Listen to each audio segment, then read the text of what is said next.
नमस्कार दोस्तों, हमारे यूट्यूब चैनल एग्जाम लर्नर में आपका स्वागत है। दोस्तों, आज के इस वीडियो में हम लोग आधुनिक भारत के इतिहास का जो है पहला सीरीज ये शुरू कर रहे हैं। ये आपकी आने वाले एग्जाम ROAR 2021 यानी कि समीक्षा अधिकारी एवं सहायक समीक्षा अधिकारी एग्जाम के लिए महत्वपूर्ण है। अन्य परीक्षाओं के लिए भी जो है ये उपयोगी है, जैसे कि जिनका हिस्ट्री एज ए सब्जेक्ट होगा GIC में उनके लिए महत्वपूर्ण है, और जिनका जो है इतिहास होगा TGT PGT में उनके लिए भी जो है काफ़ी महत्वपूर्ण वीडियो है। तो आप लोग जो है वीडियो को लाइक शेयर कर दीजिएगा। चैनल पर पहली बार आए हैं तो चैनल को सब्सक्राइब कर लीजिएगा, साथ में बेल आइकन को प्रेस कर लीजिएगा, जिससे आने वाले अगले वीडियो का नोटिफिकेशन आपको पहले मिलता रहे। PDF इसका हमारे टेलीग्राम चैनल पर मिल जाएगा। नीचे डिस्क्रिप्शन में टेलीग्राम का लिंक दे दिया गया है, वहाँ से ज्वाइन करके आप PDF भी डाउनलोड कर सकते हैं। तो आइए शुरू करते हैं। पहला प्रश्न है, निम्नलिखित में से किसने भारत आने के पीछे अपने लक्ष्य को इन शब्दों में व्यक्त किया कि हम ईसाइयों व मसाले लेने आए हैं? तो यहाँ पे C ऑप्शन से हो जाएगा, वास्को डी गामा ने। वास्को डी गामा 20 मई 1498 को जो है कालीकट भारत आया, और वहाँ के तत्कालीन शासक जमूरिन ने उसका स्वागत किया और उसने कहा कि हम ईसाइयों व मसाले लेने भारत आए हैं। दूसरा क्वेश्चन है, निम्नलिखित में से किसने कलकत्ता की स्थापना की? तो यहाँ पे D विकल्प से हो जाएगा, जाप चारनाक ने। 1690 ईस्वी में, सन याद रखिएगा, 1690 ईस्वी में जो है अंग्रेज बस्ती के रूप में कलकत्ता की स्थापना की गई थी। किसके द्वारा? तो जाप चारनाक के द्वारा। और जाप चारनाक एक कासिम बाजार की फैक्ट्री के प्रमुख थे। अगला क्वेश्चन है, 1616 ईस्वी में गोलकुंडा के शासक से फरमान हासिल करने के पश्चात कौन मसूलीपट्टनम में स्थापित हो गए? तो यहाँ पे C ऑप्शन से हो जाएगा, डच। 1606 ईस्वी में गोलकुंडा के शासक ने से जो है फरमान हासिल करने के पश्चात डच ये मसूलीपट्टनम में स्थापित हो गए थे। डचों ने मसूलीपट्टनम में प्रथम कारखाना खोला था, और डच ये भारत से मसाला व वस्त्र व्यापार करते थे, लेकिन इनके पास संसाधन कम थे। इस कारण अन्य यूरोपियों की तरह इनका प्रसार नहीं हो सका, और वांडीवास के युद्ध में अंग्रेजों ने डचों को पराजित कर व्यापार से वंचित कर दिया। चौथा क्वेश्चन है, भारत में पुर्तगालियों द्वारा प्राप्त किए गए स्थानों को उनके वर्षों से सुमेलित कीजिए तथा नीचे दिए गए कूट का प्रयोग करके सही उत्तर का चयन कीजिए। तो चलिए देखते हैं, कालीकट को कब जो है पुर्तगालियों ने प्राप्त किया था? तो 1500 ईस्वी में, यानी कि ये का हो जाएगा तीसरा। कन्नानौर को 1502 ईस्वी में, यहाँ पे B का हो जाएगा चौथा। फिर है धाबोल, तो 1522 ईस्वी में, तो C का हो जाएगा पहला। और पोनानी को 1526 ईस्वी में पुर्तगालियों ने प्राप्त किया था, तो D का हो जाएगा दूसरा, यानी कि 3 4 1 2 जिस ऑप्शन में होगा वह सही हो जाएगा। तो 3 4 1 2 आप देख सकते हैं, विकल्प D यहाँ पे सही हो जाएगा। पांचवा प्रश्न है, किस क्रम में यूरोपीय लोग व्यापार करने हेतु भारत आए? तो यहाँ पे आप देख सकते हैं कि A विकल्प से हो जाएगा, सबसे पहले पुर्तगाली आए, फिर डच आए, फिर अंग्रेज, फिर जो है फ्रांसीसी। छठवां क्वेश्चन है, 1498 में वास्को डी गामा भारत में कहाँ पहुँचा था? तो अभी आपको पहले भी बताया जा चुका है, पहले ही प्रश्न में, कालीकट। C ऑप्शन से हो जाएगा, कालीकट। तत्कालीन वहाँ का शासक जो था जमूरिन था, जिसने वास्को डी गामा का स्वागत किया था, और ये जो है 20 मई 1498 को कालीकट पहुँचा था। सातवां प्रश्न है, भारत में पहला पुर्तगाली वायसराय कौन था? वह था Francisco de Almeida. A option सही हो जाएगा यहाँ पे, फ्रांसिस्को डी अल्मीडा। ये भारत में जो है पहला पुर्तगाली वायसराय था। और आठवां क्वेश्चन है, किस यूरोपीय शक्ति ने पहली बार भारत के साथ समुद्री मार्ग से व्यापार करना शुरू किया था? तो पुर्तगालियों ने सबसे पहले समुद्री मार्ग से भारत के साथ व्यापार करना शुरू किया। C ऑप्शन सही हो जाएगा। और नौवां प्रश्न है, किस यूरोपीय समुदाय ने भारत में प्रथम व्यापार संबंध बनाया? तो यहाँ पे आपका ये ऑप्शन सही हो जाएगा, पुर्तगालियों ने ही जो है सबसे पहले व्यापार संबंध भारत के साथ बनाए थे। और 10वां क्वेश्चन है, पुर्तगाल और भारत के बीच व्यापार का प्रारंभ हुआ था? तो 1498 ईस्वी में ही हो गया था, जब वास्को डी गामा भारत आया था। 12वां प्रश्न है, भारत में सर्वप्रथम आने वाले यूरोपीय कौन थे? तो बताया भी जा चुका है, पुर्तगाली थे। और अगला क्वेश्चन है, कालीकट में 1498 में वास्को डी गामा के साथ उतरने वाले गुजराती पायलट का क्या नाम था? तो पायलट का नाम था अब्दुल मजीद। बी ऑप्शन यहाँ पे सही हो जाएगा। अगला क्वेश्चन है, ईस्ट इंडिया कंपनी का निम्नलिखित में से आरंभिक नारा क्या था? तो यहाँ पे सी ऑप्शन सही हो जाएगा, भूभाग नहीं व्यापार। भारत में जब ईस्ट इंडिया कंपनी की स्थापना हुई तो इन्होंने नारा दिया भूभाग नहीं व्यापार, यानी कि हमें भूभाग नहीं चाहिए, हम केवल व्यापार करने के उद्देश्य से यहाँ आए हुए हैं। लेकिन धीरे धीरे अंग्रेजी ईस्ट इंडिया कंपनी ने जो है भूभाग पर कब्जा जमाना शुरू किया। अगला क्वेश्चन है, अंग्रेजी ईस्ट इंडिया कंपनी का प्रारंभिक उद्देश्य क्या था? तो अभी जो है बताया भी गया आपको, केवल व्यापार करने के उद्देश्य से जो है ईस्ट इंडिया कंपनी भारत में आई थी। लेकिन धीरे धीरे इन्होंने भारत पर अपना आधिपत्य जमाना शुरू कर दिया। अगला क्वेश्चन है, ईस्ट इंडिया कंपनी को किस लोकप्रिय नाम से पुकारा जाता था? तो यहाँ पे बी ऑप्शन से हो जाएगा, जॉन कंपनी के नाम से। ईस्ट इंडिया कंपनी का आधिकारिक नाम जो था वह था the company of merchants of London trading into the east Indies, जबकि इसका लोकप्रिय नाम जॉन कंपनी था। तो यहाँ पे बी ऑप्शन जो है सही हो जाएगा। और अगला क्वेश्चन है, ईस्ट इंडिया कंपनी को बंगाल का पूर्ण स्वामित्व प्राप्त हुआ था कब? तो यह 1764 ईस्वी में प्राप्त हुआ। ए विकल्प सही हो जाएगा। 22 अक्टूबर 1764 को अंग्रेजों ने बंगाल के नवाब मीर कासिम और अवध के नवाब शुजाउद्दौला तथा दिल्ली के मुगल सम्राट शाह आलम द्वितीय की सम्मिलित सेना को बक्सर के युद्ध में परास्त किया। और इस युद्ध में अंग्रेजों की जो है कमान मेजर हेक्टर मुनरो के हाथ में थी। और इस युद्ध के परिणाम ने प्लासी के निर्णयों पर मुहर लगा दी और भारत में अब अंग्रेजों को चुनौती देने वाला कोई दूसरा नहीं था। तो यहाँ पे आपका ए ऑप्शन सही हो जाएगा कि ईस्ट इंडिया कंपनी को बंगाल का पूर्ण स्वामित्व कब प्राप्त हुआ? तो बक्सर के युद्ध के बाद। बक्सर का युद्ध याद रखिएगा 22 अक्टूबर 1764 ईस्वी को हुआ था। अगला क्वेश्चन है, पांडिचेरी स्थापित किया गया था किसके द्वारा? तो यह मार्टिन के द्वारा स्थापित किया गया था। सी ऑप्शन सही हो जाएगा यहाँ पे, फ्रैंको मार्टिन इसका पूरा नाम था। और अगला क्वेश्चन है, चंद्रनगर एक, तो यहाँ पे बी ऑप्शन से हो जाएगा कि एक फ्रेंच कॉलोनी थी। चंद्रनगर ये हुगली जिला पश्चिम बंगाल राज्य में स्थित है और 1673 ईस्वी में इसे फ्रांसीसियों द्वारा बसाया गया था। और इस शहर पर 1757 और 1794 में अंग्रेजों ने कब्जा कर लिया और 1815 ईस्वी में इस पर दोबारा फ्रांस का अधिकार हो गया। अगला क्वेश्चन है, सूची 1 को सूची 2 से सुमेलित कीजिए तथा दिए गए कूटों में से उपर्युक्त विकल्प का चयन कीजिए। तो यहाँ आप देख सकते हैं, भारत में पुर्तगाली व्यापार कब शुरू हुआ? तो 1498 ईस्वी में शुरू हुआ। ए का हो जाएगा पहला। फिर ब्रिटिश ईस्ट इंडिया कंपनी, तो यह 1600 हो जाएगा, 1600 ईस्वी में। बी का हो जाएगा तीसरा। फिर है फ्रांसीसी ईस्ट इंडिया कंपनी, तो यह 1664 ईस्वी, यानी कि सी का चौथा हो गया। फिर डी है डच ईस्ट इंडिया कंपनी, तो यह 1602 ईस्वी में। डी का हो जाएगा दूसरा, यानी कि 1 3 4 2। 1 3 4 2 आप देख सकते हैं, विकल्प ए सही हो जाएगा यहाँ पे। और 25वां जो क्वेश्चन है, ब्रिटिश ईस्ट इंडिया कंपनी ने भारत में व्यापार पर अपना एकाधिकार कब खो दिया? तो यहाँ पे बी ऑप्शन से हो जाएगा 1813 ईस्वी में। 1813 के चार्टर एक्ट के द्वारा कंपनी के भारतीय व्यापार के एकाधिकार को समाप्त कर दिया गया। यद्यपि उसका चीन तथा चाय के व्यापार पर एकाधिकार बना रहा, लेकिन 1833 के चार्टर एक्ट के द्वारा कंपनी का व्यापारिक अधिकार चाय और चीन से भी समाप्त कर दिया गया और इसे भविष्य में केवल राजनीतिक कार्य ही करने थे। तो यहाँ पे बी ऑप्शन जो है सही हो जाएगा।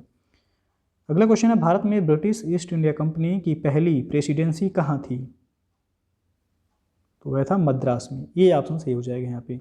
1639 ईस्वी में फ्रांसिस डे नामक अंग्रेज ने को जो है चंद्रगिरी के राजा से मद्रास पट्टे पर प्राप्त हुआ और यहीं पर अंग्रेजों ने जो है फोर्ट सेंट जॉर्ज नामक किले की स्थापना की और 1641 ईस्वी में कोरोमंडल तट पर फोर्ट सेंट जॉर्ज कंपनी का मुख्यालय बना। मद्रास अंग्रेजों की पहली प्रेसिडेंसी थी। तो ये ऑप्शन सही है यहाँ। अगला क्वेश्चन है, उस अंग्रेज अधिकारी का नाम बताइए जिसने चंद्रगिरी के शासक से वर्ष 1639 में मद्रास पट्टे पर लिया था। तो अभी हम बताए हैं फ्रांसिस डे नामक अंग्रेज को जो है चंद्रगिरी के राजा से मद्रास पट्टे पर प्राप्त हुआ था। कब? तो 1639 में, यानी कि बी ऑप्शन जो है यह सही हो जाएगा। और अगला क्वेश्चन है, निम्नलिखित में से किसने 1613 ईस्वी में सूरत में अंग्रेजों द्वारा कारखाना स्थापित करने के लिए फरमान जारी करने हेतु जहांगीर को प्रभावित किया था? तो यहाँ पे डी ऑप्शन सही हो जाएगा। अंग्रेजों द्वारा पुर्तगालियों के नौसैनिक स्क्वाड्रन की हार। कैप्टन मिडल्टन के नेतृत्व में अंग्रेजी नौसेना 1611 ईस्वी में पुर्तगालियों के नौसैनिक बेड़े को सॉल्ली में पराजित किया था और इससे प्रभावित होकर जहांगीर ने 1613 ईस्वी में फरमान जारी कर अंग्रेजों को सूरत में अस्थायी कारखाना स्थापित करने की अनुमति प्रदान कर दी थी। तो यहाँ पे डी ऑप्शन सही हो जाएगा। अगला प्रश्न है, अंग्रेजों ने पहली फैक्ट्री भारत में कहाँ बनाई? तो सूरत में, डी ऑप्शन सही हो जाएगा।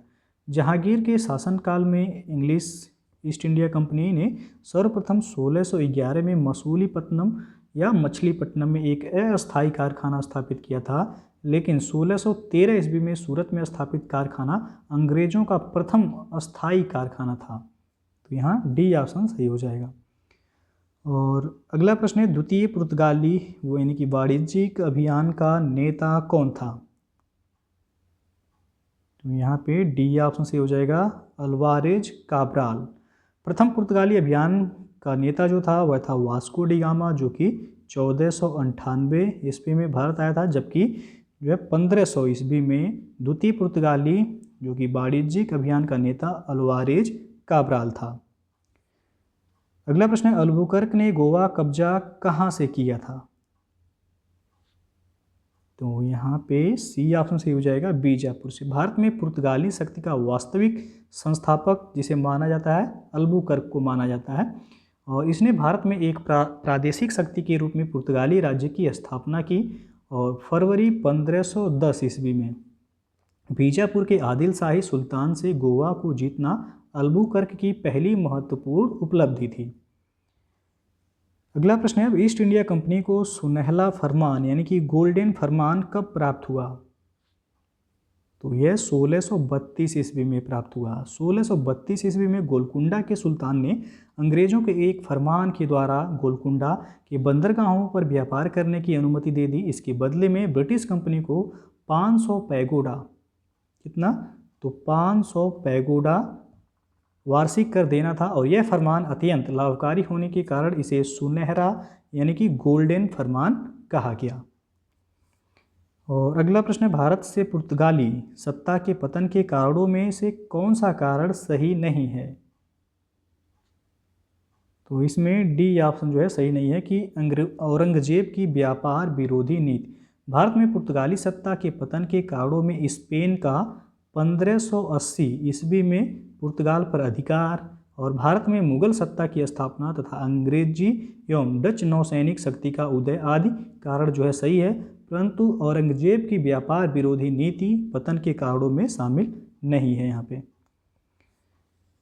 अगला प्रश्न है, कर्नाटक युद्ध हुए थे? तो ये आपका अंग्रेजों एवं फ्रांसीसियों के बीच हुआ था। सी ऑप्शन से हो जाएगा। कर्नाटक का प्रथम युद्ध जो हुआ था 1746 से 1748 ईस्वी तक। ये ऑस्ट्रिया के उत्तराधिकार युद्ध जो कि 1740 ईस्वी में प्रारंभ हुआ था। इसका विस्तार मात्र था और गृह सरकारों की आज्ञा के विरुद्ध ही दोनों दलों यानी कि अंग्रेज और फ्रांसीसी ने वर्ष 1746 में युद्ध प्रारंभ हो गया और अंग्रेज कैप्टन बर्नेट के नेतृत्व में अंग्रेजी सेना द्वारा और कुछ फ्रांसीसी जहाज़ों पर अधिकार कर लेना युद्ध का तात्कालिक कारण था। तो जो है प्रथम यदि कर्नाटक युद्ध पूछा जाए कब हुआ था तो 1746 से 1748 में प्रथम कर्नाटक युद्ध हुआ था और यह अंग्रेजों एवं फ्रांसीसियों के बीच हुआ था। अगला क्वेश्चन है, निम्नलिखित में से घटना अनुसार कौन सा विकल्प बढ़ते क्रम में सत्य है? तो आपको जो है यहाँ बताना है कौन सा ऑप्शन सही हो जाएगा। तो यहाँ आप देख सकते हैं सी विकल्प। सबसे पहले प्लासी का युद्ध कब हुआ था? 1757 में हुआ था। फिर है वांडीवास का युद्ध, ये आपका 1760 में हुआ। फिर बक्सर का युद्ध कब हुआ, तो ये 1764 में हुआ था। तो बढ़ते क्रम में जो है आपका सी ऑप्शन सही हो जाएगा यहाँ। अगला क्वेश्चन है, वांडीवास के युद्ध में अंग्रेजी और फ्रांसीसी सेनाओं ने एक दूसरे के विरुद्ध किस वर्ष जंग लड़ी थी? तो यहाँ आप देख सकते हैं 4 ऑप्शन है, आपको बताना है कौन सा सही हो जाएगा। तो डी ऑप्शन सही हो जाएगा यहाँ पे 1760 ईस्वी में। 1760 ईस्वी में जो है वांडीवास में अंग्रेजों और फ्रांसीसियों के बीच निर्णायक युद्ध हुआ, जिसमें फ्रांसीसी पराजित हो गए थे। अगला क्वेश्चन है, मार्च 1602 ईस्वी में किस व्यापारिक कंपनी की स्थापना हुई थी? तो यहाँ पे सी ऑप्शन सही हो जाएगा, डच ईस्ट इंडिया कंपनी की स्थापना जो है मार्च 1602 ईस्वी में हुआ था। डच जो है एक कहाँ के जो है निवासी थे, तो हॉलैंड के निवासी थे, और हॉलैंड को वर्तमान में नीदरलैंड्स के नाम से जो है जाना जाता है। अगला क्वेश्चन है, बम्बई दहेज में किसे मिला था? तो यहाँ पे ये ऑप्शन से हो जाएगा ब्रिटिश सम्राट चार्ल्स द्वितीय को। 1661 ईस्वी में इंग्लैंड के सम्राट चार्ल्स द्वितीय का विवाह पुर्तगाल की राजकुमारी कैथरीन से होने पर चार्ल्स को जो है बम्बई उपहार के रूप में प्राप्त हुआ था, जिसे उन्होंने 1668 ईस्वी में 10 पाउंड के वार्षिक किराए पर ब्रिटिश ईस्ट इंडिया कंपनी को इन्होंने दे दिया था। और अगला जो क्वेश्चन है, 1665 में निम्नलिखित में से किसने बम्बई को अपने अधिकार में ले लिया? तो गेराल्ड ओंगियार ने। सी ऑप्शन सही हो जाएगा यहाँ पे। 1665 ईस्वी में गेराल्ड ओंगियार ने बम्बई को अपने अधिकार में ले लिया, और ओंगियार को मुंबई का संस्थापक भी माना जाता है। तो यदि पूछा जाए मुंबई का संस्थापक किसे माना जाता है, तो गेराल्ड ओंगियार को माना जाता है। अगला क्वेश्चन है, निम्नलिखित में से कौन सा केंद्र भारत में डच वाणिज्यिक केंद्र नहीं था?